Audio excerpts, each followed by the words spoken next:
ದೇವ್ರು ನಿಮ್ಮ ಹತ್ರ ಏನೋ ಹೇಳ್ಬೇಕಂತೆ ಫ್ರೆಂಡು. ಕೇಳಿಸ್ಕೋತೀರಾ? ಬನ್ನಿ ಇಲ್ಲಿ ಕೂತ್ಕೊಳ್ಳಿ, ಕಣ್ಮುಚ್ಚಿ. ಹಾ, ಈಗ ಕೇಳಿಸುತ್ತೆ ನೋಡಿ, ಗಮನ ಕೊಡಿ. ತಡ ಆದ್ರೂ ಎಲ್ಲವೂ ಸರಿಯಾಗೇ ನಡೆಯುತ್ತೆ. ನಿನಗೆ ಏನು ಬೇಕೋ ಅದೇ ನಡೆಯುತ್ತೆ. ನಿನ್ನ ಬದುಕಿನಿಂದ ಕೆಲವರನ್ನ ನಾನು ತೆಗೆದಿದ್ದೇನೆ. ಅವರಿಗೆ ನಿನ್ನನ್ನು ಪಡೆಯುವ ಅರ್ಹತೆ ಇರಲಿಲ್ಲ. ನಿನ್ನ ಪ್ರಾರ್ಥನೆ ನಾ ಕೇಳಿದ್ದೇನೆ, ಹಾಗೆಯೇ ಅವರಾಡಿದ ಮಾತುಗಳನ್ನು ಕೇಳಿದ್ದೇನೆ. ನೀ ಕೇಳಿಸಿಕೊಳ್ಳದೇ ಇರುವ ಸತ್ಯಗಳು ನನಗೆ ಕೇಳಿಸಿದೆ.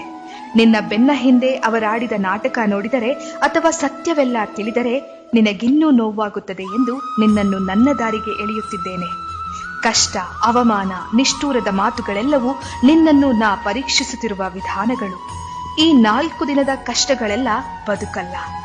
ತಾಳ್ಮೆಯಿಂದ ಇರು, ನನ್ನಲ್ಲಿ ನಂಬಿಕೆ ಇಡು. ಎಲ್ಲವೂ ಸರಿಯಾದ ಸಮಯಕ್ಕೆ ನಿನ್ನ ಕೈ ಸೇರುತ್ತೆ. ಎಲ್ಲವೂ ಸರಿಯಾಗೇ ನಡೆಯುತ್ತೆ. ನಿನಗೆ ಒಳ್ಳೇದೇ ಆಗುತ್ತೆ. ನೀ ಪಟ್ಟ ಶ್ರಮ, ಉಂಡ ನೋವುಗಳ ನಡುವೆ ಪುಟಿದೆದ್ದ ನಿನ್ನ ಜೀವನೋತ್ಸಾಹವನ್ನ ನಾನು ಕಂಡಿದ್ದೇನೆ. ನಿನ್ನ ಶ್ರಮಕ್ಕೆ ನನ್ನ ಫಲಿತಾಂಶ ಖಂಡಿತ ಸಿಗುತ್ತದೆ. ನೀ ಮಾಡುವ ಕೆಲಸದಲ್ಲಿ ಜಗ್ಗದೆ, ಕುಗ್ಗದೆ, ಹಿಗ್ಗದೆ ಮುನ್ನಡೆ. ನಿನ್ನೊಂದಿಗೆ ಸದಾ ನಾನಿರುತ್ತೇನೆ. ಯಶಸ್ಸು ನಿನ್ನದಾಗೇ ಆಗುತ್ತದೆ. ಎಲ್ಲಿಯೂ ನಿಲ್ಲದಿರು, ಮನೆಯನೆಂದು ಕಟ್ಟದಿರು, ಕೊನೆಯನೆಂದು ಮುಟ್ಟದಿರು. ಓ ಅನಂತವಾಗಿರು. ಓ ನನ್ನ ಚೇತನ, ಆಗು ನೀ ಅನಿಕೇತನ.